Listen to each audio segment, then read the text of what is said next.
and this is Artist Hour on Token Smart. Caw, Tburd. Hey, Tburd. What's up, Tim? How's it going? It's going good. Yeah, Tim, Tburd. Honored to be here. Super excited. Yeah, let's. I'm going to just address a couple of things that went down this week first, and then we'll hop in and start screen shares in Decentraland and start getting the background from you. Since we got about 5 minutes to go till the official start of the show, and I'm gonna probably tweet out one more time Twitter. But I don't know if anybody was paying attention last week, but they enacted the Decentraland DAO voting system. And that is a system where you're supposed to be able to vote as a community on stuff like points of interest on the Decentraland map, or how grants will be dispersed to builders and stuff like that. But I'm going to just leave a link here for anybody who wants to log into that and check out the voting. I had a lot of beef with Decentraland because their voting system is weighted. So you can have a proposal and go out and get all the votes, and then one whale can come in and crush your dreams, which I don't think is very fair or very, quote, decentralized. So I had a lot of beef with them. I had a lot of beef with our neighbor, the Koenig Gallery. I kind of used them as visual foil for the argument, and then they weren't paying attention and got themselves involved in the conversation as well. So a lot of controversy. Didn't really mean to, but that kind of stuff really pisses me off. Yeah, I love CryptoVoxels too, and I think they will stay. I think the devs that are working on CryptoVoxels are, staying true to their mission. I got to give them a lot of credit on that. So, yeah, it is what it is, and we're going to keep having shows on Decentraland until I get enough money to buy a CryptoVoxels plot. And then I'm going to probably tell Decentraland to peace out. So, I don't know, maybe next paycheck. It's like a couple weeks from now. I might have enough to get Decentraland or a CryptoVoxels plot, so we'll see. But either way, we'll keep making the Hick-Egg-Nunk dioramas, and let me drop the link to Tburds that we made for him today. I haven't put it on sale yet. I got to transfer some Tez to my wallet so that I can mint it up. I think I have like 20 cents right now worth of Tez. It might actually be enough to mint it still, so we'll see. I'll mint that up and put it on sale after the show. One lucky winner is going to get one edition of this collection today. So that'll be in a little bit. Hey, Edwin24, nice to see you joining us today. Code Operations, thanks for coming out. Eucaries, thanks for coming out. Musashi, good to see you again. I like that new name, Musashi. I don't know what it reminds me of. Ander, hello. Leandro. Chameleon Drozdes, hello. I should say that's Chameleon Androzdes, it looks like. Can Wolf, how's it going, man? All right. Yeah, we're close enough to 5. How's it going, man? All right. So, without further ado, I will start my screen share. Hold on a sec. I gotta. Screen share always throws me for a loop. I don't know why. There it is. There we go. All right. The screen should be live. Can everybody see that? There, it should be. Everybody see that? It should be screen. Okay, Looks great. Like it's loading for me, but That's cool. All right, Tburd, how's it going, man? It's going pretty good. Got a crazy little 14-month puppy that's kind of ruling my life right now, so it's pretty fun. But yeah, Oh, that's awesome. trying to juggle that and everything else. It's been, it's been good, though. Hell yeah. Well, hey, why don't you start off by telling us just a little bit about yourself, how you got into the space, if you've been an artist the whole time, what's up? What's up? Yeah, cool. I'm pretty new into the whole crypto art space. I've been a photographer since probably 2005, pretty seriously. Doing a lot of like portraits, landscapes, but mostly people and a little bit of commercial stuff, real estate, panoramas, stuff like that. And it was like during COVID and all that. I'm pretty new into the whole crypto space. I've really been interested in it for a long time, but I was during the lockdown and everything last year, I really I quit drinking in January of last year and really kind of focused more on my art that I had and all the, hard drives of photography kind of sitting around collecting dust, and decided to kind of invest in myself a little bit. So that's how I kind of found the crypto space, and just and kind of like a labyrinth, like a rabbit hole you jump into. And I originally got into, I guess, Avagachi is how I learned about the whole crypto NFT space. Yeah, because I was looking. That's interesting because I still can't comprehend that stuff. I know, it's super crazy because I jumped in and I was like, didn't even know what Discord was, and I was trying to like get on the pre-sale for the token pre-sale or whatever, and it was like so complicated and my mind was totally blown. But I got in, like figured everything out and kind of stuck with it, and I've learned a lot about DeFi, and saw like a lot of potential for my artwork to be put out there. And so personally, the visual aesthetics turned me away, just combined with not really knowing what the hell it was all about. But as far as I can tell, it is the first NFT project to bridge the divide between strictly NFT and DeFi. So I got to give him credit for that. Yeah, I just really learned a lot about, liquidity pools and staking. And I think Ghost has been pretty stable. So I've been pretty lucky. I didn't really... I notice I'm way better at holding than I am at trading. I'm terrible at trading shit, so I just kind of... Hey, join that club, man. Join that club. I mean, Bake.eth, you're a good trader, but I managed to lose money during the bull market, so I was like, well, that's not for me. But yeah, so it's been, up and down, a lot of learning, and I'm really excited. Just kind of, I don't know why I can't get your live stream to load on my computer. Double clicked on your name, it usually pops up. I've got like the squares loading. We give it a couple more minutes. If you keep trying to refresh or whatever, it might get to work. Is the live stream working for everybody else? If not, I can kill it and try to start it again. I could try. I don't like to. I could do it at lower resolution, but personally, I think the art looks like shit if I do that.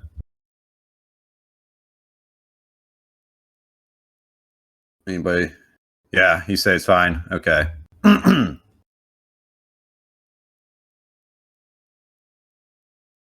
okay. Con Wolf. All right. Well, Tburd, just let me know if it loads the next minute or two, or we can go in. I don't know if I can describe which one I'm looking at. You can try to go off of memory, or actually, what you can do, I'll go ahead. We'll just do this for now. I'll just go ahead and just take a look at the Hickig-Nunk. Right, you can just pull it up in your just pull up the model. There's the link to the model again. And just pull up the model in Hickig-Nunk and zoom in and look at which one I'm talking about if you want to do it that way. Ooh, I think we might have lost Tburd. He is muted. He's not server muted, but he is self-muted. He might have turned off his mic when he was trying to turn on his screen share. We've had this happen before. So we'll see if we can get Tburd back on. Yeah. That's definitely an issue sometimes with Discord audio. I don't know why. It's kind of annoying. I'm sorry, my computer is so whacked out. Hey, yeah, if Hello? you can't get the hey Tburd, can No, you hear me? yeah, I got you. If you can't do the screen share, don't worry about the screen share and just pull up the link to the model and you can. No, yeah, that's cool. tell. No, I got it now. I'm on my phone. Okay, cool. Sweet. All right, yeah. well, Sorry. Apologize. That's cool. No, that's cool. It's fine. We've had much more. I know. We've had many more audio issues, and we'll I was like, continue. no, probably. it's not going to happen to me. It's not going to happen to me.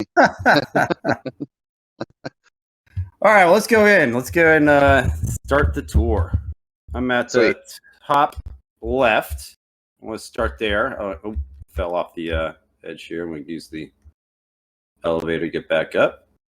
Sweet. All right, let's start this top left one. What's this one all about? Got a little bit of tessellation action going on, almost, it looks like. Yeah, that's just a Photoshop collage that I put together with some kind of abstract backgrounds that I generated. And then I pulled out some of my snowboarding photos that I took of my good friend Brady. I did some action photos for a couple of years up in Utah at Tburd ski resort, doing powder photography, action videos, stuff like that. And I've never skied in Utah. How is it compared to Colorado? I actually haven't been in Colorado as much, but Utah is amazing. It's like they say it's the greatest snow on earth, and it's really no lie. They have Just that lake effect snow coming off the Great Salt Lake, and yeah, tons of resorts. It's awesome spot. I'm gonna have to check that out. So my buddy Brady Longhurst, he's the guy in that photo. We did a bunch of backcountry stuff, and I wanted to do like a crypto borders type theme.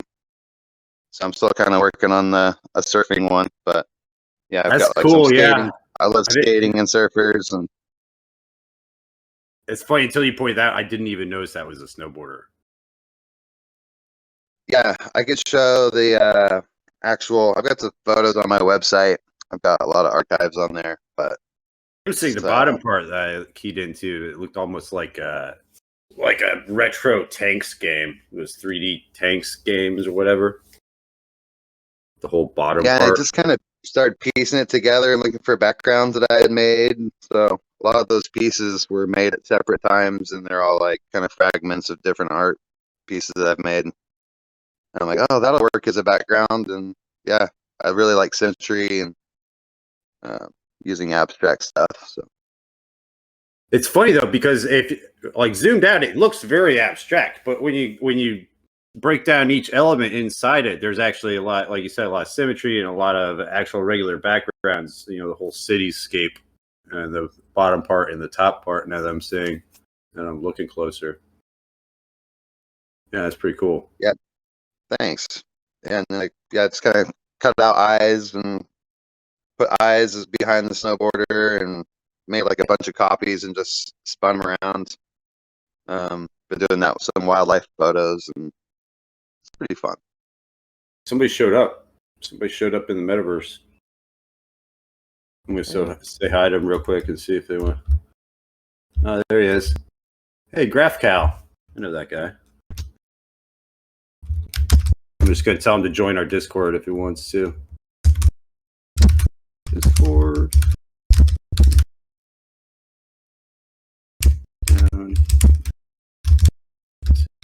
I put up this weekly event for Decentraland, and it got okayed, but I forgot to put the link to Discord in the event.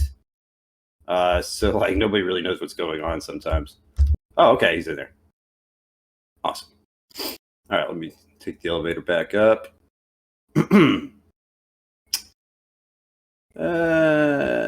Okay, what about this other one right here?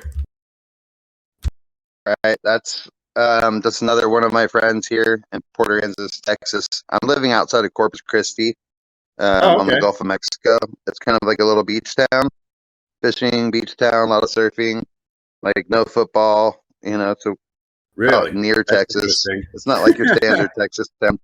Yeah. Yeah. Yeah, we're I like got you 3 hours away understand. from 3 hours from Mexico, and that's my buddy Teddy, who owns a surf shop here and skate shop at our local skate park. That's wild. I would never thought anywhere else in Texas to be kind of like that other than Austin.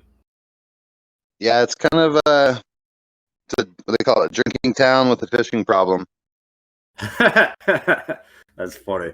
I never heard that before. But yeah, I've been here on and off my whole life, and yeah, I really like shooting action photography, sports, and yeah, I brought a little off-camera strobe, and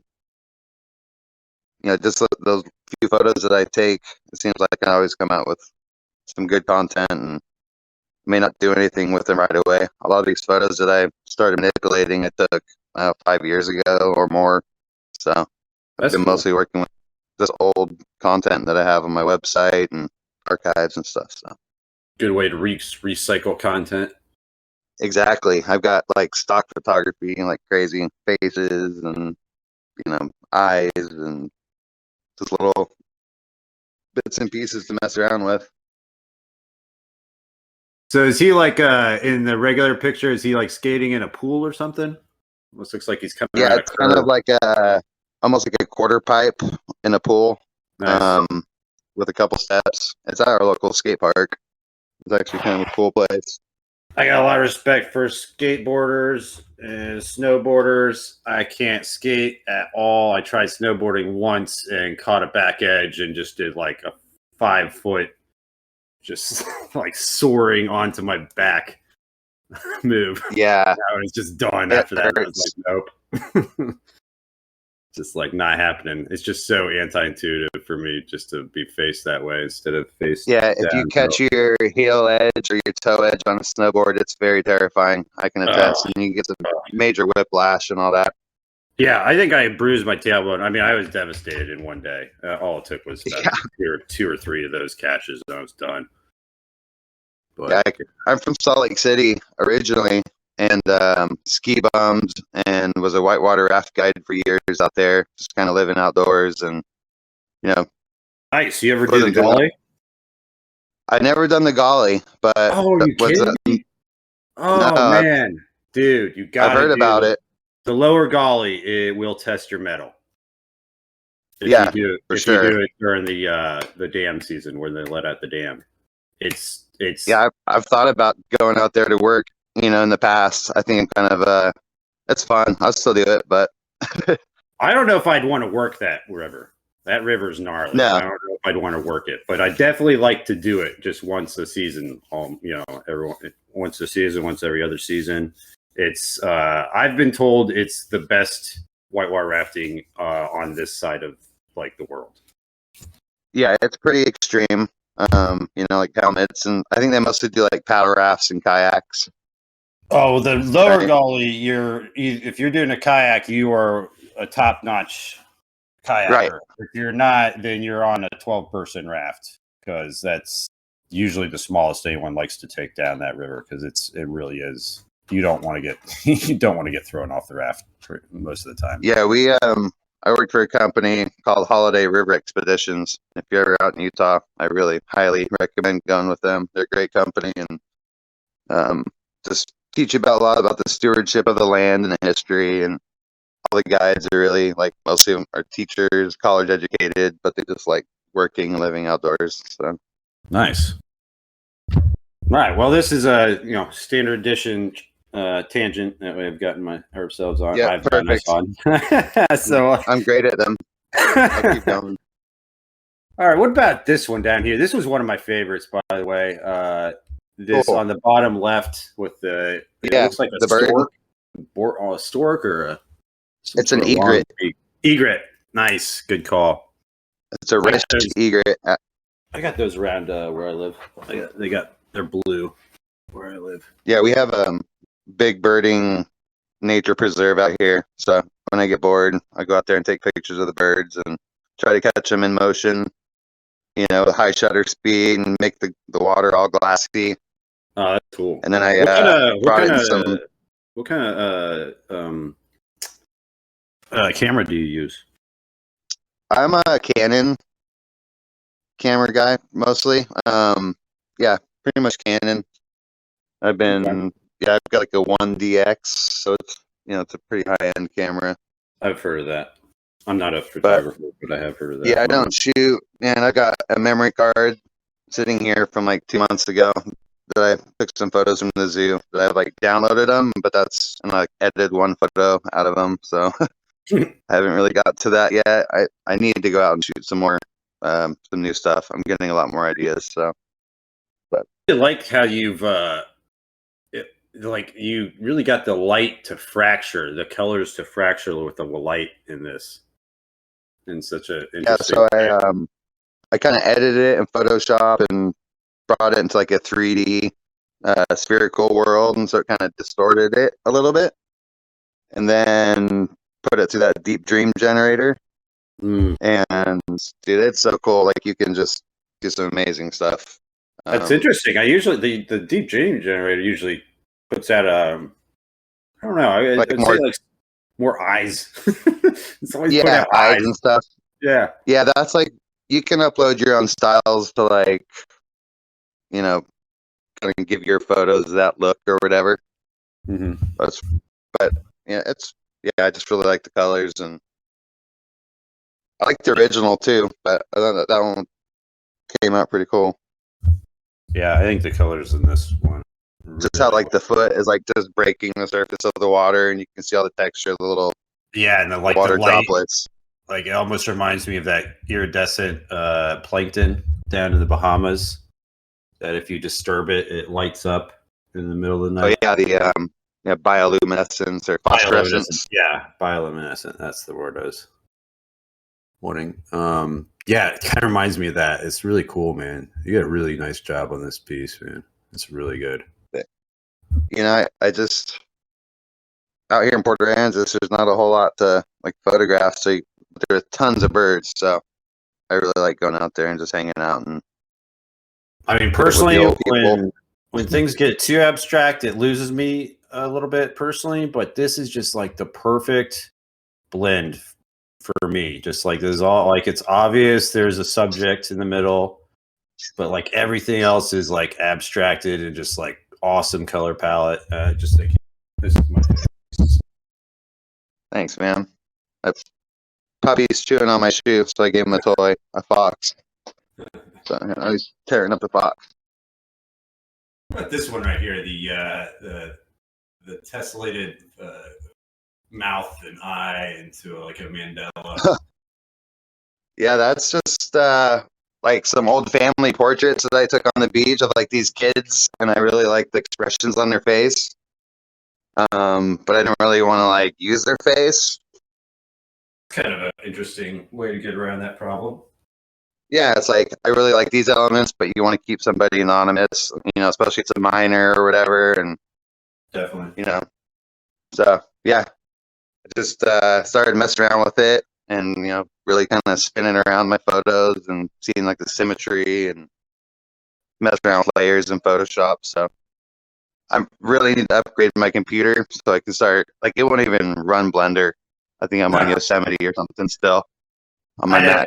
I never had to give up on my laptop when I started doing Decentraland. I was like, nope, this ain't gonna work. Yeah, I tried getting into Decentraland earlier, and it's worked a few times for me, but it was like, nope. I mean, that's not great in my opinion. Like they need to fix it so it runs better with lower speed computers. And I was like, oh, maybe I can hop on my phone, and I can't do it on my phone either. So. Now I've heard CryptoVoxels is optimizing for mobile use. Yeah, you can get up there and like see the your crypto Second Realm Studios thing. Really? Cyber Cats. Yeah, on the phone. It's pretty good. I think more and more. I think the scenes in Decentraland might be numbered. So no, we'll see.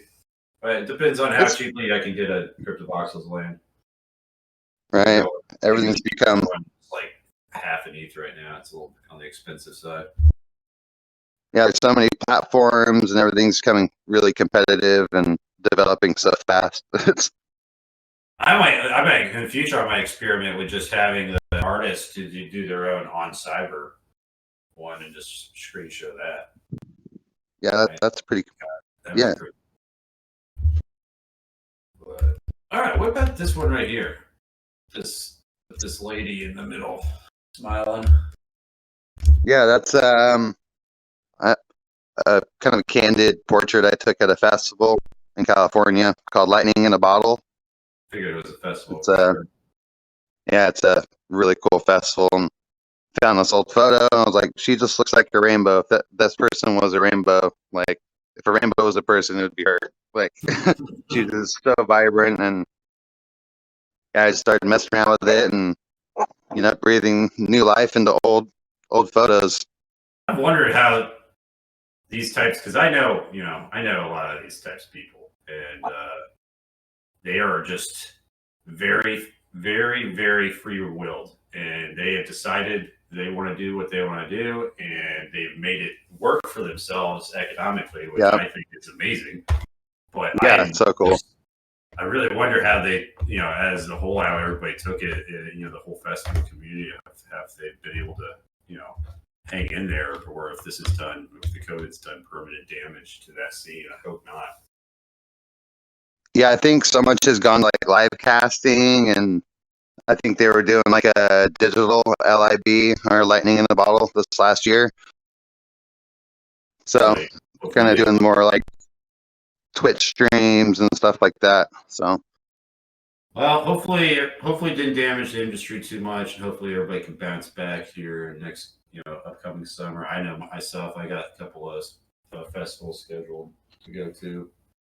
Definitely hoping they get pulled, everything gets pulled off and we can get back to some resemblance of normality. I don't know if it's ever going to be normal again. I was telling my buddy, I just think that COVID could be like another 9/11 type event for things that just permanently changed in some small aspects. Right. I hope it's not like that, but it feels like that.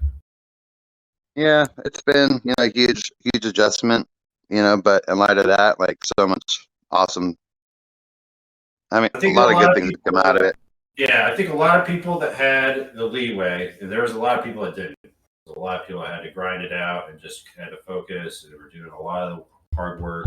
They couldn't, didn't have any time to find themselves. But I think a lot of people that did have time to find themselves did, and for the better. Yeah, last year I was running a sailboat charter here, and I'm still doing that. It's like a catamaran sailing trip.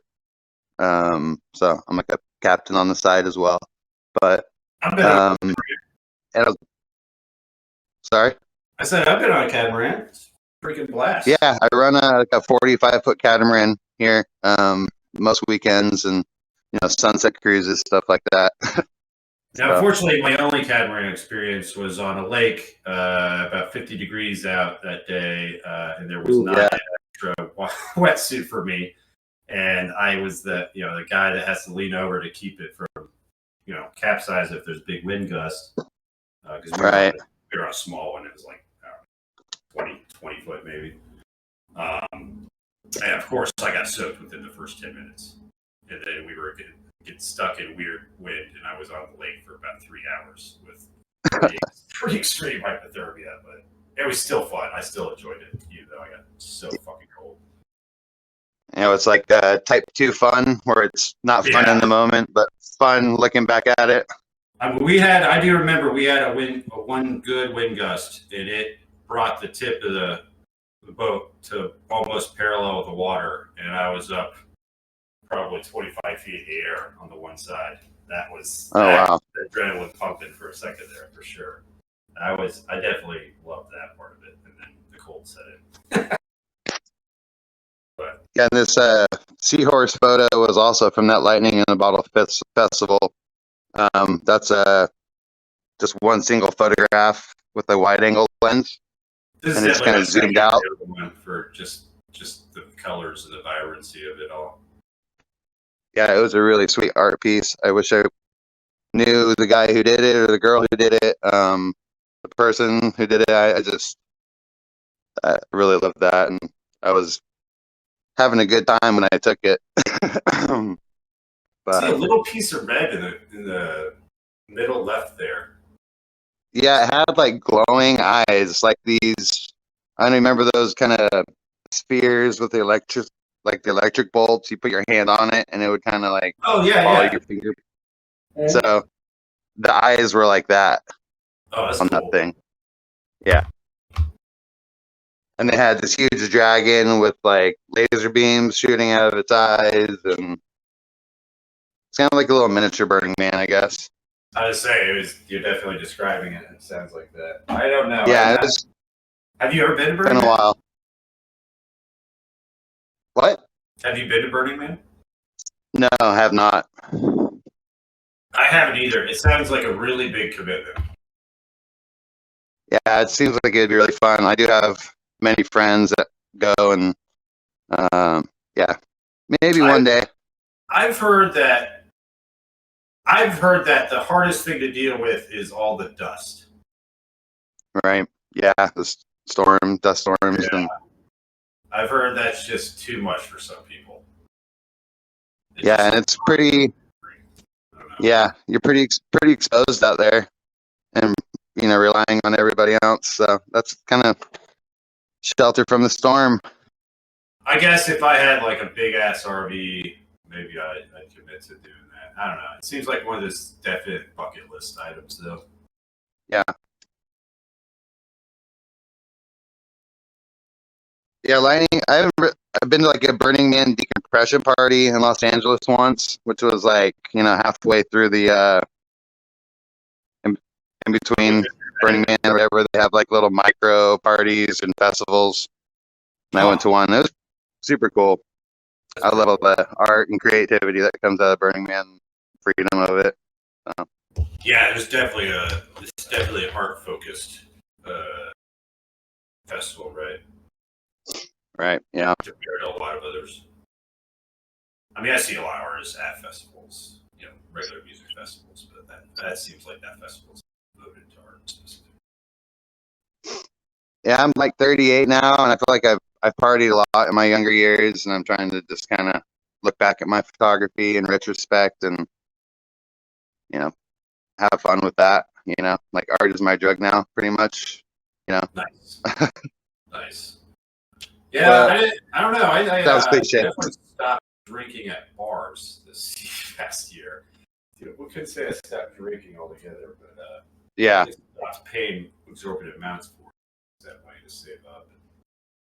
Yeah, I just quit bartending like probably 4 or 5 months ago, or like 4 months ago. What was the most annoying drink you ever had to make as a bartender? Oh man, my bar was pretty. I think I just like lemon drops. I guess we had to like put salt on the rim or the sugar on the rim, and like. I think that's pretty much. I worked at like a cheap place with like gear and plastic cups, and I don't know. It was just our cups were so shitty. You barely even put anything on the rim because it just fell off. Right. But I think that's universally a super hated drink by bartenders to have to make. Like, yeah, let me get. I don't know what I want. I'm like, you want a lemon drop, right? Yes. Yeah, let's get a couple of them. But whatever. I just make it. It's not like the end of the world. You're a bartender. I know. It's so funny. I didn't have a. These are bartenders, so I get to see from their perspective a lot. Yeah, I go to some other bars. I'm like, man, I did not have to do that. But the whole I worked like Saturday night. That was my deal. Work one night a week, Saturday night. And now I'll tell you one drink that bartenders universally always screw up for some reason. I've found. I find very few bartenders know how to make a good White Russian. Right. Yeah. If you have good ingredients, like I hated making that for them because we didn't have Kahlua. We had like that Kimura bullshit. Oh. Yeah. You gotta have Kahlua. Anyways, digressing again. Oh yeah, we got plenty of time. It's only 6:30. All right. Cool. Sweet. Easy. Yeah. No. We didn't have half and half or anything. Like I did have a regular that came in and brought his his half and half in, and I just in the couple years I worked there, I saw a lot of people die. Like just from being at the bar in this little town. Like, it is a drinking town, and You fucked up and doing stupid shit, or just like Yeah. help deteriorate? Just drinking too long for too many years and all sorts of stuff. Mental health, just all sorts of stuff went downhill during COVID. Yeah, I think a lot of people didn't handle that social isolation well at all. I'm a bit of an introvert, so I really don't mind. I'm just like, oh, I don't have to feel guilty about not going out on Friday night. This is pretty cool. Yeah. I'm lucky. I'm engaged. I have a fiance, and she's real supportive of me and all this art stuff. She lets me hop on Discord and listen to Tucking Smart, and she's like, put some headphones in. I'm like, okay. This is so cool. Look at this. She really enjoys it.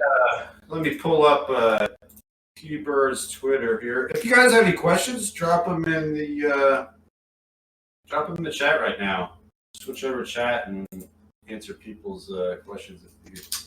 All right, let me get my dog in again. Sorry, he's been chewing up stuff. All right, pulling up your Twitter. That everybody. All right. Hey, Magmaster, what's going on? What's my sexy straight Magmaster? These days I prefer bourbon on the rocks or else neat, preferably on the rocks. I know a lot of people are purists and they're like, oh, you shouldn't. Well, I like temperature-wise, I like my cocktail cold, so I do enjoy bourbon on the rocks. So I hope you promise me to make me the best martini on the game, because I'm a martini lover, all kind of martinis, chocolate, banana, everything. So I'm looking forward for that. Martini. I don't know if I've ever had a chocolate martini before.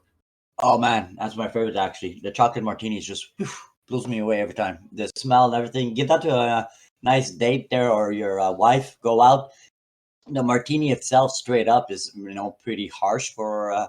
Yeah. Drink, but if you actually, you'll see that if you check out what it is, a chocolate martini is actually not really a martini, but it is there. But with a Kahlua, like you guys were talking, Kahlua, and yeah, it's pretty good. It's soft too. It's softer on the throat. Oh, okay, cool. Yeah, I'm gonna definitely check that out because I do like. I don't know. It depends. For me, it has to be just the right amount of dirty in a martini, or else it just is revolting to me. It's just like a super fine line. But then again, same thing with mojitos, in my opinion. Like the difference between a good mojito and a bad mojito is like light years, difference. Personally, I think. But yeah, I think we named one at my favorite bar back in the day. We named a shot called the Dude. And it had there was like an I forget the actual name of it now because it's been so long, but it was an espresso vodka that we used in it. So it gave it a little bit more of the coffee flavor.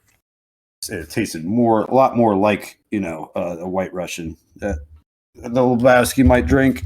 Although the Lebowski, I don't know, it's called. Can anybody tell me what the difference is between a Caucasian and a White Russian? Because I'm not sure what the difference is. My buddy always Kahlua. Okay, interesting. I universally say that the White Russian is the hardest drink for any bartender out there on average to make. They always put way too much milk or cream into it. My opinion. Oh, Magmaster, that looks freaking delicious. That's like something that I would only have one of, right?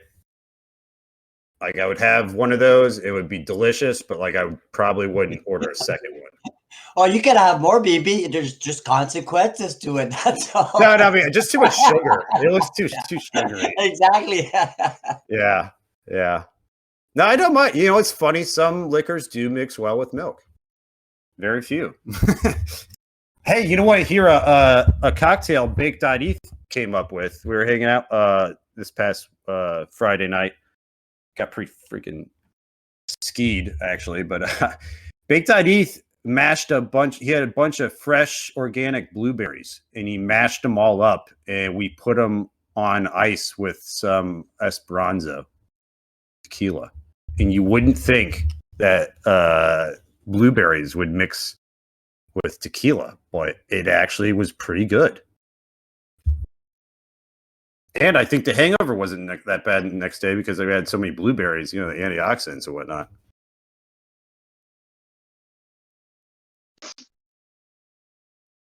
So I don't know. Might want to try that drink out. Mashed blueberries with tequila. Who would have thought? On ice, obviously. No salt either. That would be weird. Easy, you want to jump on? Say hello? Oh, by the way, dude, so sorry I missed Cypher yesterday. I was 100% going to go. And, is he in here? I thought he was. Is Easy in here? I think he's coming on it. Coming on a half hour, I think. Yeah, there he is. Easy.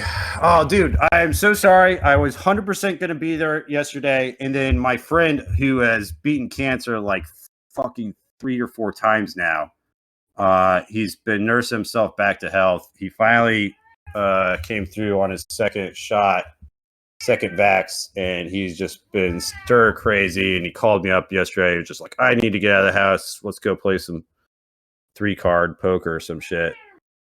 So yeah, no, I really wanted to be there, man. I'm really sorry I didn't make it. So I just had to go out. I hadn't seen him in literally since November. And he just got some good news about his cancer not progressing at all. So we had to kind of go out and do a little celebration. But I tried very hard to be there for the next session. Yep. Chaos is saying hello there. Yeah, Easy. You want to hop on and say something? Yeah, it sounds like a worthy night out. That's for sure. Well, you know, we both ended up winning money, so that was good. Oh, boom! There you go. Yeah. So that's always a win when you walk away to the casino and beat the house.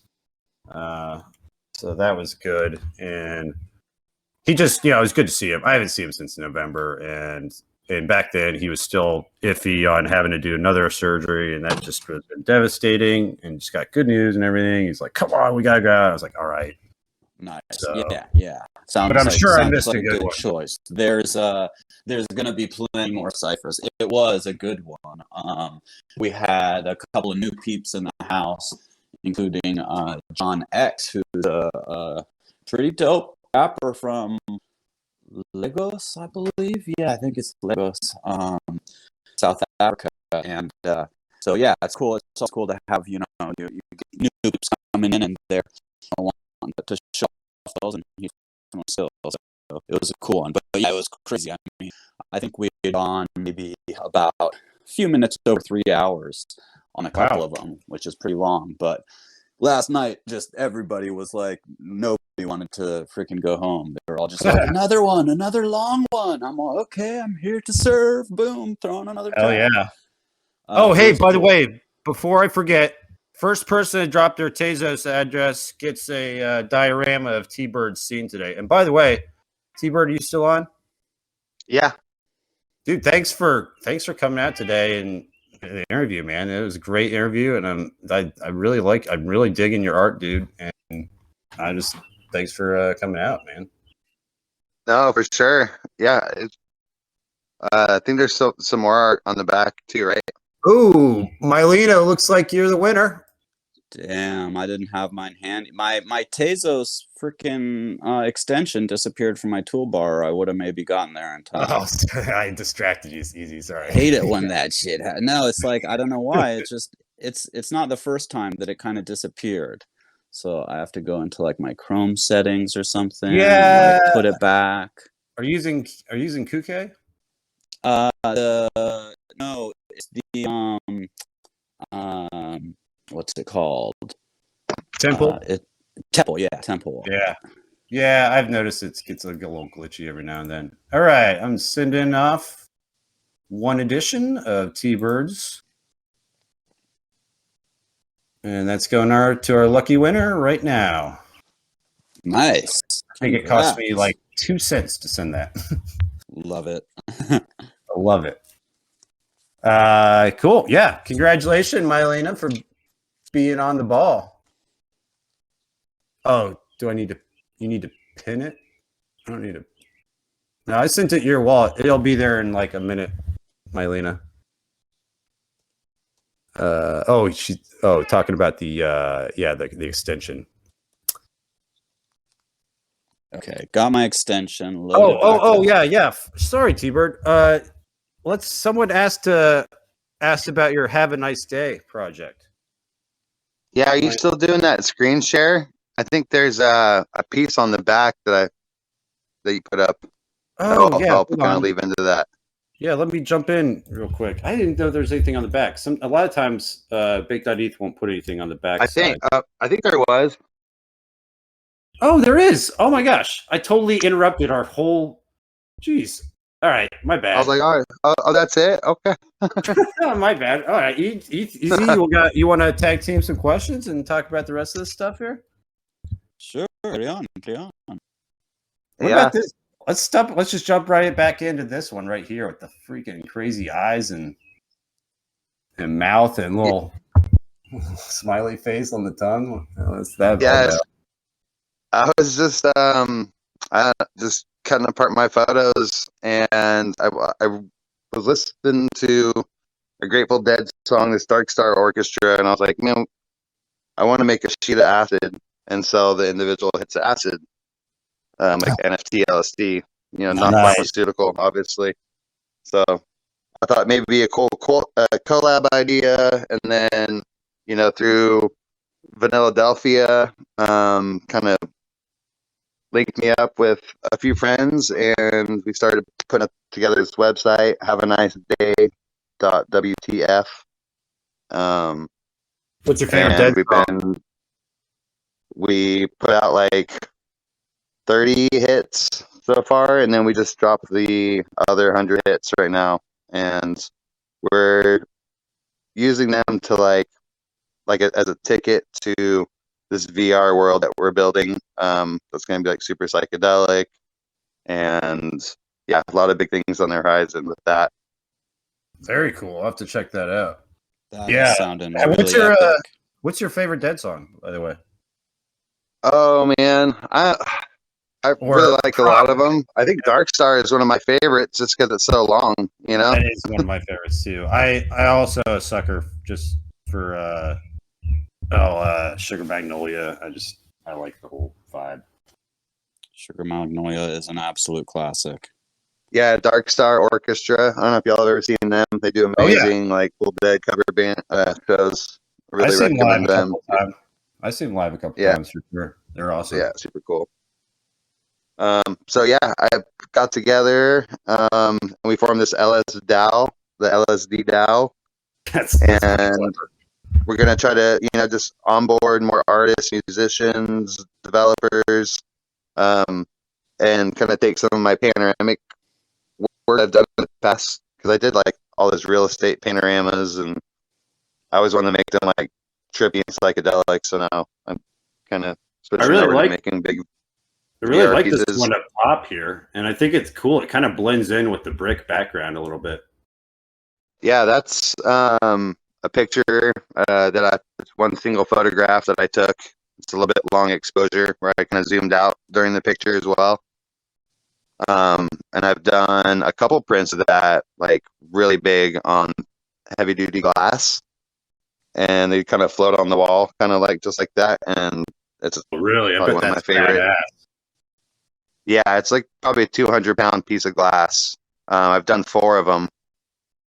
And one of them's in this pretty big collector's possession, San Antonio, Texas. How do you get the image on the glass? Is the image behind the glass? I use this guy actually out in Michigan that they do like museum, corporate, university installations for like displays. And it's a tempered safety glass, and it's a UV inkjet printer that they use. So it puts like a couple coats of this UV inkjet print on the back somehow, and then 2 coats of white paint on the back so you don't see through it. Wow, that's wild. Yeah. Very true. And then they're mounted with like these little Z clips that you hang on the wall, and it just hangs there and it kind of floats. But yeah, they're beveled edges and pretty sweet. I bet that looks pretty damn impressive. I've got one for sale on my Rarible right now for like, I think it's like 12 ETH or something like that. But it's the last one. And that's like comparable to the actual cost in real life. That's not like there's like no NFT premium, I assume. That's just like No, it'd be like the heaviest duty glass piece. And I always wanted to make art that outlived me, you know, and that's why I made those big glass pieces. And well, I think yeah. Huh, that's an interesting goal as an artist. I never thought about that. yeah, like especially as a photographer on digital, where everything's on a hard drive, it's nice to print out something. And I never really did it for years. I didn't print out my stuff, and then I decided to start a physical gallery here in 2012 in Texas, and did that for about 4 years. And yeah, kind of shut it down when Hurricane Harvey hit. So you guys got hit pretty hard by that one. yeah.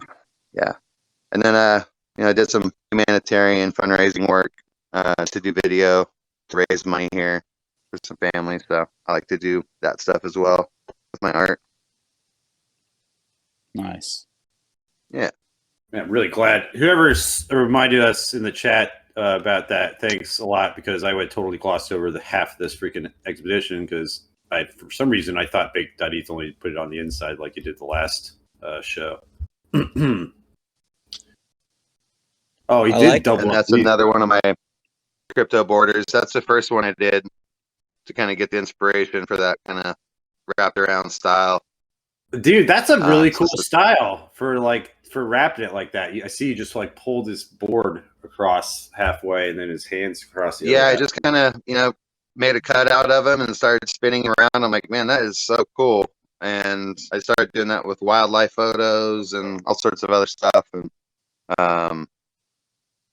that really especially works this really well with the pose he's doing too, right? Yeah. Yeah, just the way everything worked out, like the wheels of the skateboard and his tattoos and his like angle of his wrist and everything. It's just came out really unique. It was like it was made for this. Yeah, perfect contrast. Sure. Reminds me of like, I don't know, some tribal stitching on a cloth or something like that too. Some of the design aspect there that came out of it. He's a good friend of mine, good surfing, skateboarding friend of mine from high school. So, and he's all pumped on the crypto art thing too. Hell yeah! He's not in it yet, but maybe one day. What about this last one? I think, and that one was just kind of another kind of cutout of some multiple people, and kind of an abstract portrait that I put on. I think I minted that one on Near on Paris ID on the Near protocol. How is that minting experience, by the way? It's it takes a little getting used to their like format or whatever. It's like all vertical images pretty much. But I've had tons of success on there. Once you just kind of like, all right, can't really do horizontal pieces. But no, it's like really good market, and it's like with no transaction fees, minting is not a big deal, and it's like nobody buys it, no stress. You can. Yeah. I don't know. I personally dislike Ethereum because I think it robbed a lot of artists and a lot of people over the last 6 months. Made a lot of people rich, but takes a lot of this pressure off minting when you're like, oh, I got to spend $20 just to put this thing on, somewhere, and where I could just put it on somewhere for free and you just have more fun with it. I can put out art quicker, and like the more I mess with stuff, sometimes I mess it up.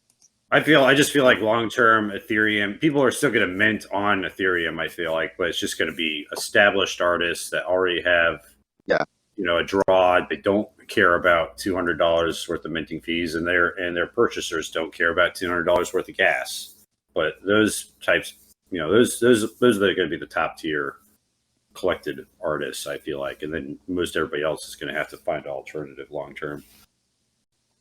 Most likely, I still feel like it's going to be I mean, there's so many things built on Ethereum that it's going to be competitive with the rest of the things. I'm the not slow as gas sure. has been nice. I think days. I think it's Ethereum's game to lose personally. I think there's a lot of alternatives coming up, and I think that I think a lot of Ethereum's success, long-term success, hinges on EIP 1559 passing, and I'm not 100% convinced it's going to pass. Which, if it doesn't, there's going to be a contentious hard fork, and I don't know what that's going to do because, it's going to be the miners on one side and then the developers on the other. I don't know how you have a successful hard fork if all of the miners tell all of the developers to piss off and vice versa. So I'm keeping my eyes and ears peeled, but we'll see. It's going to get pretty interesting, in my opinion, in the next couple of months. Yeah, I'm just holding strong and just keep making art no matter what happens. I'm gonna. That's definitely a strategy for long-term success. That's for sure. Yeah, I just got on Mint Base on Near, and that's pretty cool. Super cheap to mint stuff. So I've got some panoramas and actually links to all my crypto artwork on my physical website at tburd.photography.com. Let me go on there real quick and grab that link and drop it. Is it Have a Nice Day WTF? Is that the link? That's for the NFT LSD project, but you can pull that up and show everybody. It's a really sweet website we made. Yeah, I'm going to drop that. I did. I dropped in on this the other day. I don't know why it's not coming up as a link, but let me see if I can copy the link address. I'll copy the link address. But Chair and Philadelphia and Shax. She did some web design on that. It's just been really fun to actually make a website around the artwork. Is that the baseball bat from Walking Dead? Is that what's that guy? Yeah, Lucille. Yeah, Lucille. Dude, I really liked The Walking Dead up until about season 7, I think, is where it all started to fall apart. Or maybe season 6. Personally, I thought the first 4 seasons of Walking Dead was amazing. But yeah, I've also been looking at that. I remember Cargo, mint with Cargo or whatever. I've got like a Cargo gem. I don't really know what to do with it. I know I can mint stuff on Matic over there. I'm a big fan of Matic. Does anyone know if Charged Particles, Charge.fi implemented Matic yet?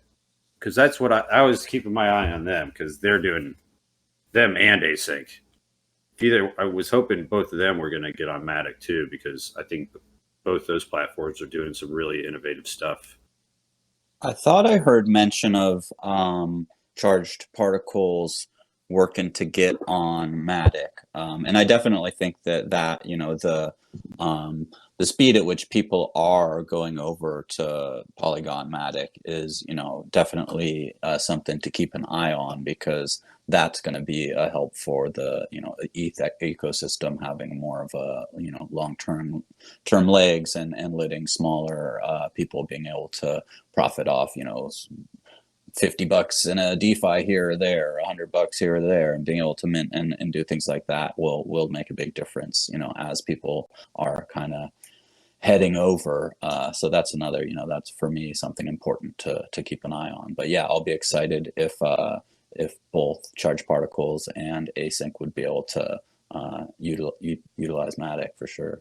Yeah, because I see so many possibilities even with them working with each other, because because Charged Particles, I was listening to an interview with, I forget who they were interviewed by, but they were talking about how they were going to great lengths to make essentially their marketplace, nested NFTs. They wanted to make it actually a protocol specific so that all of the marketplaces could utilize that type of functionality, which I thought was pretty interesting angle to take in terms of, because a lot of these marketplaces are trying to distinguish themselves from everybody else, right? Right. And Charge.fi is kind of taking the opposite approach. Like, no, we want everybody to use us, right? Instead of like trying to be walled off garden, they're like, oh, we want everybody to use this protocol. I don't know. I'm keeping my eye on those guys because or that team, I should say. I get a little gender. My gender preferences are a little dated, but yeah, I don't know. I just see a lot of innovation, and once you take the friction of the gas out, and I think it's pretty genius whoever came up with the term gas, because if we were using the term fee the whole time, people would have revolted from the ETH fee prices a long time ago. There's some interesting psychology at work there. Yeah, that was a pretty good move. Yeah, I think so. I just dropped a link to our little Medium blog that we put together as well for the Love Society DAO, the LS DAO thing. For Nice. if anybody wants to read more about it, it's going to be pretty cool. Yeah, I'm going to open that link up for later myself. I put it in event links as well. I'm going to go ahead and stop the screen share while I remember, so that I don't have to get whacked later. Totally realized after getting my Temple wallet back up that I could have just put easyencrypto.tez because I got it. I just haven't used it yet. Yeah, I've got it. I got it for I think I did a 10-year purchase on it because smart, I wasn't sure if Tezos would be $20 in a year from now when I have to renew. So, I think it was 10 years or something like that, and they were $5 a piece or something, which is probably more than they're at right now. But it seemed like a thing to do for my peace of mind. I don't have to worry about that address for a good long time. Well, like I said the other day, they're starting to tokenize real estate on the Tezos blockchain. So, and they're going to do tokenized securities. So if you think that's going anywhere, it's not. It's not. But at the same time, maybe I'll be selling Costa Rican properties on Tezos or something in a few years. I don't know. I'll tell you guys what to keep your eyes on, and this is also not financial advice, just kind of a financial analysis. But I looked at the number of HDAO tokens versus the number of Rari tokens recently, and there's not even any comparison. There's only 650,000 HDAO tokens in the entire supply, and Rari tokens has something like 25 million in their entire supply, and they're at price parity right now. And I think the ratio right now of HDAO to Tezos is almost 5-1. Tezos to HDAO. And I don't know if anybody's noticed recently in the HEN, but you can actually curate pieces now. Oh, nice. No, I haven't been on HEN much in the last couple weeks just because so many other things have been going on, and about to head out of town to head to Miami day after tomorrow for the Bitcoin convention. Oh yeah, man. Should be really cool. Now, did you have enough money to actually attend the Bitcoin convention, or are you just going to go and hang out with everybody else?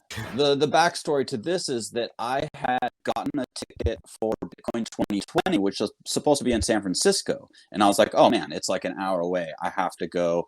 And it was some deal where if you bought $200 worth of Bitcoin on whatever exchange, you'd get a free ticket. And so, that $200 in Bitcoin is now worth, bought it 2 years ago. It's now worth a lot more.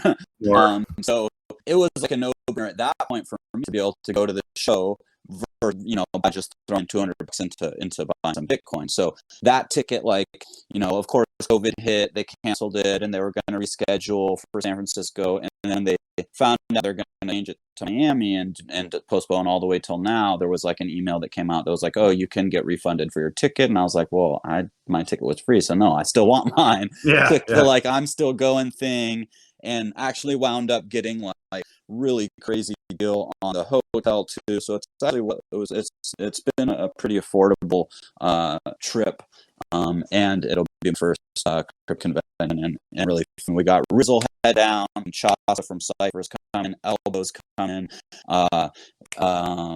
Kane Mayfield is in the area, so he's going to be there. So it's going to be great to just link up in person with people, that I've known for a while in the space, and then meet new people. And, I'm not like a Bitcoin maxi by any means or anything, but I'd like to, listen in and hear more about what people that really know their shit have to say about it. So it should be really a learning experience and have a lot of fun. I'm much more excited actually for the NFT NYC, where I was accepted to be a speaker. Yeah, when's that one? That one is November like 2nd through the 4th or something like that. I think first weekend of November. First weekend, dude. I might try to make it out for that. I think a lot of people might be able to do, because that's in my area. That's only like a 14-hour drive or something, or no, maybe less, like 11 or 10-hour drive.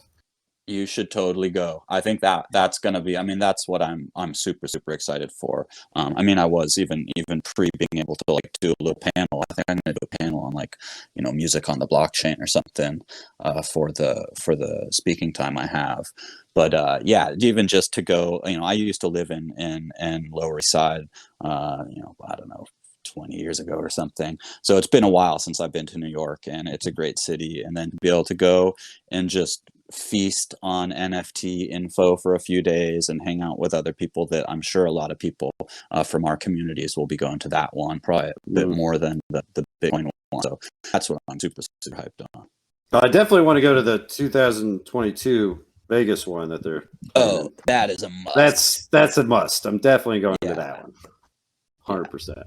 So yeah, that's cool, man. You have a good time down there. If I'd had more heads up, I might have tried to make it down to Miami too. I've only been to Miami once. We decided to drive down on spring break, my freshman year, and it was on my birthday. Actually, I drove. I think it took I want to say 32 hours to get to Miami from where I was straight. Because all traffic jam and everything. And we get there, and the cheapest hotel at the time, because mind you, this is spring break, the cheapest hotel was like $300 a night, and it was like 12 blocks off the beach. It was like some crap. We were like, what? We don't want to do this, right? So we're like, screw it, let's keep going. And we drove all the way down to Key West. And it was another 5 hours of traffic on that bridge, and I was like hallucinating at this point. I was like 37 hours without sleep, and there was only like 2 hotels, and sure enough, like one was like a 5-star hotel, and we basically had no other options at that point. So we got we called our parents and we're like, "Can we just spring for like 2 nights worth?" And we basically stayed inside a glorified broom closet at this 5-star hotel. They must have like spruced up. I seriously think it was like a broom closet. It was crazy, but we had a blast down there. But nice, yeah. Love Florida. Love South Florida. It's such never experienced like a spring break Florida scene, but I did when I was actually living up in New York. I was working in film, so I got to go down and shoot for. It was about a month, maybe 3 weeks. It was like Cops, but for rangers on the water. It was like this. Nice. Yeah, so it was like ecological. I got to say the sea turtle and like do cool shit. But also, I was just in the Keys for most of the time, and got to like fly around in helicopters, shooting out of helicopters, and just like being able to tell the pilot like, all right, let's down close water and like bump up over this little island, just getting like killer B-roll. It was so fun, dude. That's baller. I've never been in a helicopter before. It was dope. It was definitely super exciting. I bet, man. If the day ever comes where they hook a helicopter up so you can fly it just like using a controller like Warzone, then I'll be in 100%. I'll be flying that bitch. You think they could? I don't know. Right? That's what I'm thinking. Yeah. You should be able to use a like freaking Joy-Con from a like Nintendo Switch to fly a helicopter these days. You just have to put in a chip that reads that, and then drives it to the pedals and everything. Analog to digital, you should be able to do it. I think I've seen some, I don't know, like they're called like air taxis. They're like massive drones. We're talking like 50 like plus rotors. I've seen some of those. Like I know there's a couple of businesses I think in China.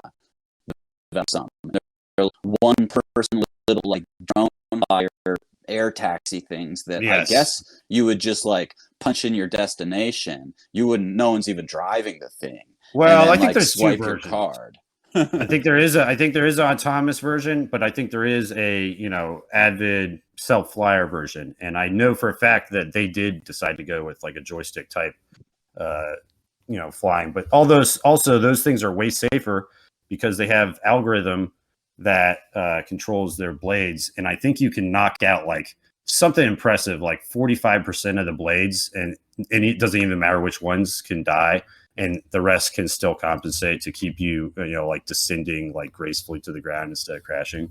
So that's pretty amazing. I mean, it's got to be a lot of computational back end there to be able to like know, okay, we lost a blade here, compensate with this other one at like 0.75x, or even like pulsating in intervals to like stabilize too. Like it's just really impressive what they're doing with that stuff. We were promised jetpacks. So right. We're getting them. I've seen a couple of decent Iron Man-esque jetpack. Those are dope. The guy has a like literally like jet engines on his like feet and hands, and just like cruising around on these courses over ponds. I've seen a couple of those YouTube videos. It looks insanely fun.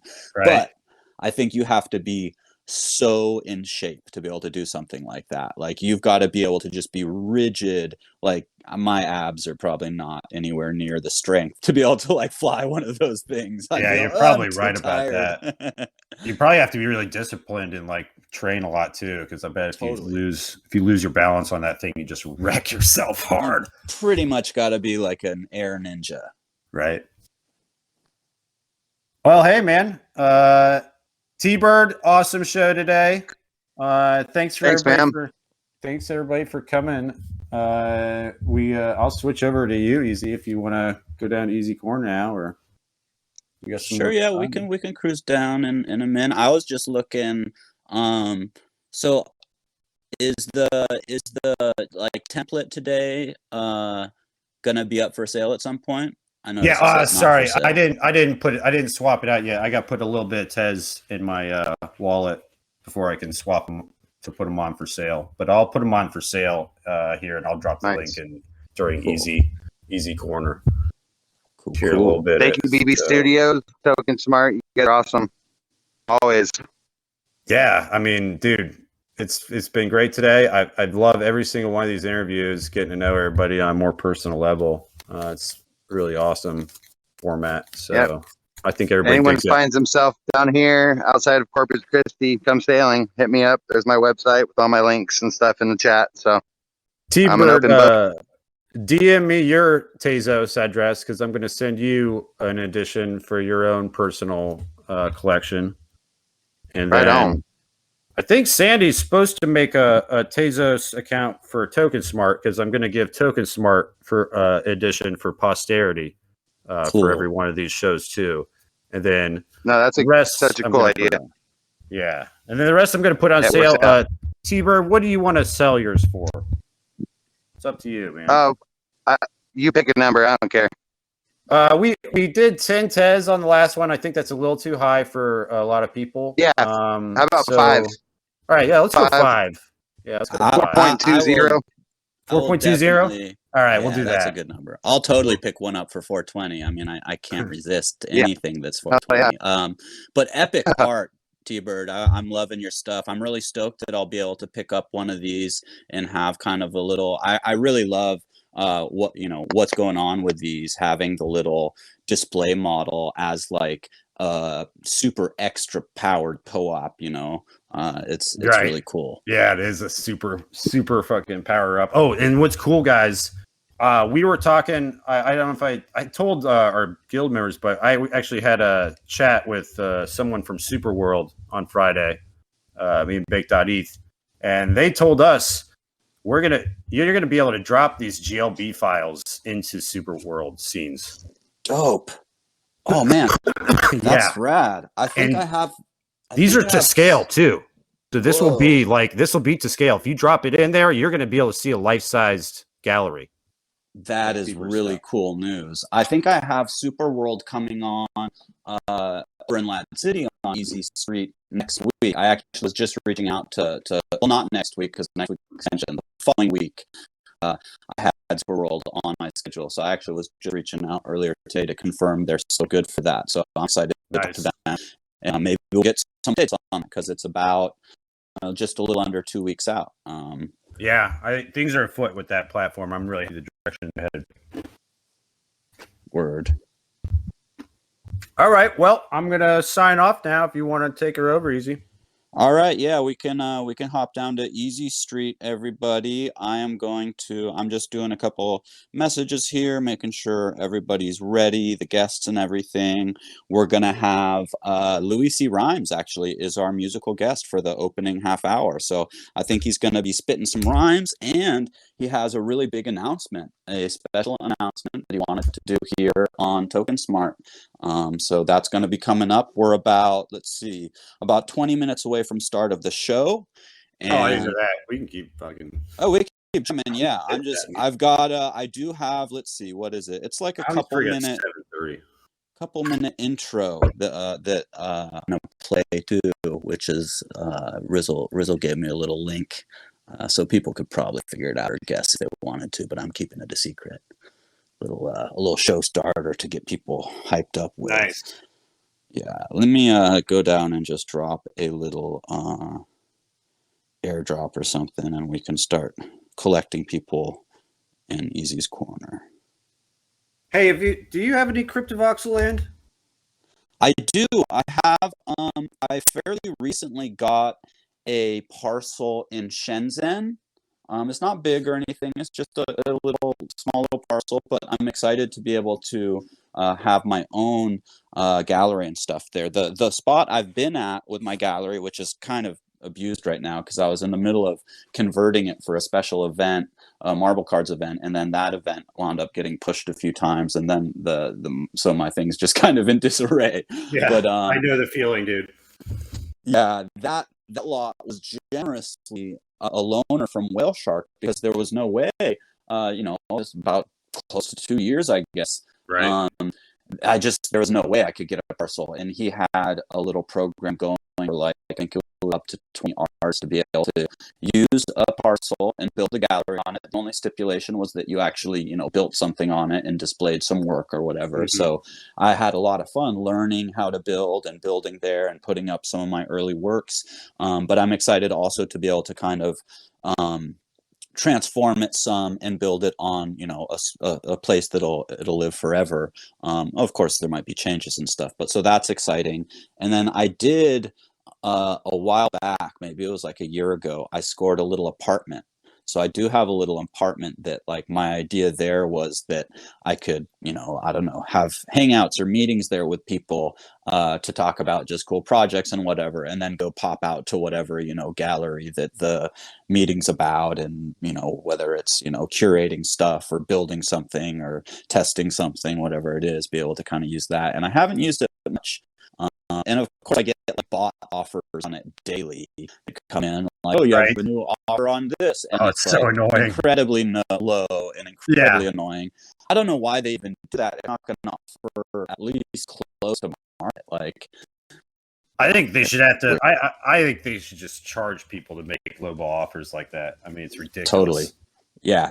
Look at what I bought it for. Don't let anybody offer me less than what I bought it for. That is an excellent idea. If you had to pay to make an offer that is lower than anything has sold for in like the last whatever month or something, and they just kind of every month there's a new, they update the system, and okay, this is the amount that you can offer for free, and if you want to try and get a super cool bro deal or lowball somebody, you got to pay like a little fee to do that, or have, I don't know, some kind of more controls where you can set, and maybe there are, I just haven't explored it enough, controls where maybe you could set like, okay, I don't want to have offers available on this for less than X amount, right? So then Or you would just never a way get to a take it spam off the offer. market.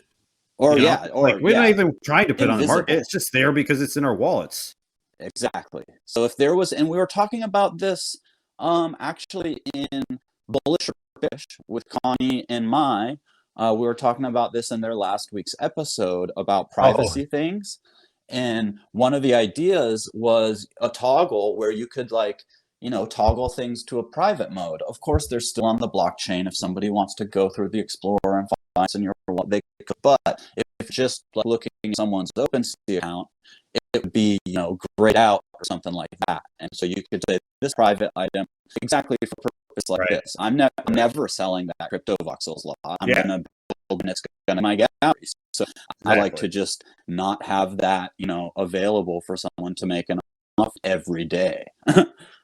I meant to show up to that one too, and I missed that one last week because I got pulled into an impromptu discussion about Decentraland's DAO voting system, and they there's some people trying to pull a fast one over there. I'm telling you what.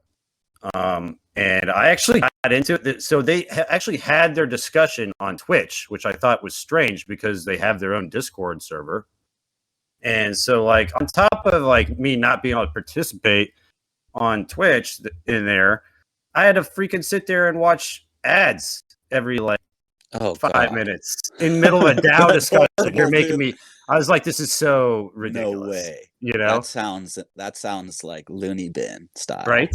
And so finally, but then everybody was showing up in this specific Decentraland spot to supposedly watch the Twitch episode, which they didn't get working, which is I felt fully ironic.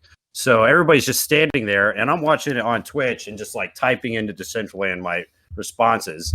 And then finally that ends, and some of the devs get on Decentraland, and we were like, you know, pressing the T to talk and talking. And dude, I freaking chewed these guys out so freaking hard. Like so hard. Like, I'm probably gonna have to apologize a little bit. I think they did personally, and there was like probably 5 or 6 other people there that were actively typing and listening, with like, you know, 30 or 40 bodies, you know, that were there. But and everybody was pretty much agreeing with me on the points I was making about how the weighted system only favors whales and that it's not really catering to early adopters like it should be. Yeah. Well, and I mean, the problem is, like, you know, in say the Twitter discussion, you've got, you know, it's great if people join in, but a lot of times it's like, oh, well, this is just how it is, you know, and you're like, well, no, we're building something here. We don't have to just leave it the way it's always been. The whole idea here is to do something better, and by decentralizing it, you can have more like democratized ways of interacting and earning and showing your art and all these things. Like that's the main goal, right? So why not actually dive into the meat of it and be like, okay, if you've got one whale who purchased a bunch of properties back in the day when they were super cheap, great, that was a great move for them, but they shouldn't be able to just cancel out 50 regular people. Like that's what's happening right now. Who's that serving? And it's nobody except for a few. Actually, it's not even serving the few, because it's really just short-sighted them. Because if people get fed up and they just stopped adopting the platform, guess what? Their investments fucked anyways. True. I don't know what they're doing. Yeah, but I started nailing this guy on just logical arguments while I was kind of chewing him out. And at one point, I'm not shitting you, Easy, his comeback was, well, I've been talking to a lot of people in Decentraland, and nobody seems to like you very much. Dude, I was like, dude, that's all you've got to bring to the table. When you come with logic, sometimes people just don't know what to do, because if you've been bested by logic, it would be ideal to take a second and absorb that and be like, oh, your logic is sound. Maybe I can, like, you know, change my thinking a little bit because I've just learned A plus B equals C or whatever it is, you know. Instead, it's like the defensive part comes out, and that's exactly what happened when he's like, "Oh well, nobody likes you anyways, dude." I was like blown away. I was like, dude, I forgot we were in high school again. It was surreal. So yeah, that's why I missed Bullish for Barris that time. I'm not gonna miss it this week, but because I freaking love that format of that show. Yeah, it's like one of my new faves for sure. Yeah, I was too busy chewing those guys out, but I won't miss it this week. But yeah, so we'll see where that goes. Oh, I got into it with the Koenig gallery because I took a screenshot of the Koenig gallery alongside our gallery, my gallery, and I was like, I think the Twitter was like, in the distance looms the monolithic structure that represents a Web 2 thinking and lack of content and all this other crap. And then like they didn't realize I was just using them as a visual foil to like talk about the DAO voting system. So like they tried to jump on me, and I was like, guys, like, dudes, do you not have a PR? Like, you guys are big enough. You should have PR. Like, they should have told you not to do this. Right. Like, dude, you've been in the ring. Oh, dude, I chopped it up this last week, man. So, but what's funny, man? After that, all these people that were listening into the conversation, they were like, yo, they're like, we agree with you, man. And they're like, you're hilarious. And they're like, where's your gallery? And then, there's like 6 or 7 people that are like, so, I was told them about Token Smart too and everything. They're like, oh yeah, we're going to check that out. So like, we're definitely going to get some follow on people on Token Smart and the gallery. I mean, going and having a tough conversation, but being prepared with some thoughts and having a logic there that, hopefully in the end, there's people that, participated or witnessed it that go, oh, yeah, okay, my opinion has not swayed towards here, and that's only better for the long run of the whole, community versus just like the kind of grade school or high school cliquey, like, oh, well, I was here earlier, so I have, all the power. And it's like, no, exactly. We're trying to build something that's an open, the metaverse is ideally open to anybody that can, get on a computer. Yeah, not necessarily to own the land or not necessarily to vote, but if you hold some mana or you've been, active in this organization, you should also have a say. And it shouldn't be just, tied to how much money you put in. That's what drives the adoption ultimately. I was really excited when I saw their HDAO voting system show up on their website because I knew that if it's done correctly, it's going to bring a lot of people into the space that actually care. And instead, it's being done incorrectly, and it's going to drive a lot of people that care out of the space. Yeah, I don't know. So yeah, I'm pretty passionate about it. I will have to make an apology this week because I did chew that guy out really freaking hard. I was a little bit rude about it. It's good you can react and then be like, look, make an apology. Be like, look, I'm sorry if I came off really harsh, but I'm passionate about this. I don't want to, have it be like like a war. It's supposed to be a discussion, right? Lindsay with an E. I'm going to only apologize for some of the language I used. I am not going to apologize at all for the stance I took. Yeah, exactly. Yeah. And then the HDAO, that's HyperDAO? HDAO is, or that's the DAO token associated with HickEggNunk. Oh, the HickEggNunk. Yeah, because I think they're going to do some really cool stuff with that functionality-wise within the website. Like I said, I've already seen them introduce the curation function. So now, if you click on a HickEggNunk item object, if you scroll down, you'll see a little undercase O on the left-hand side, and if you click on that, you can donate like a minimum amount of HDAO if you have it in your account. It'll automatically, it'll ask you if you want to sign it on your QK wallet, and it basically just donates a small amount of HDAO to the person. And do you accumulate HDAO by making or purchasing NFTs on Hen?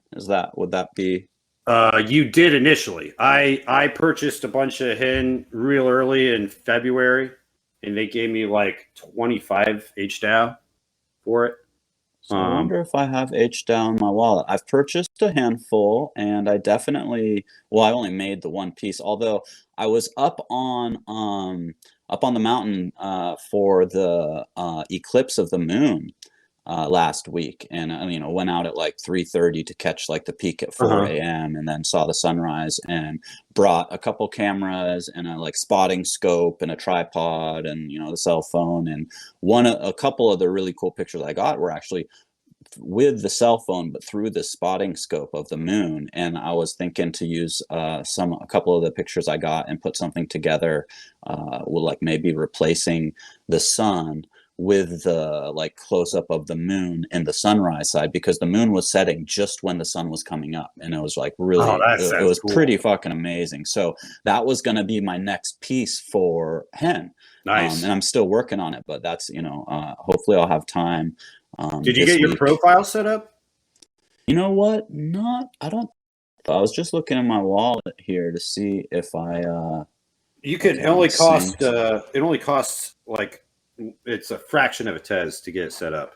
Nice. I'm definitely going to do that. So let's see. Maybe I go to manage assets or something like that. No, it's not in there. You have to. I'll find the link and send it to you. It's actually it's actually a different programmer that's just doing it like out of like goodness for the community. Nice. And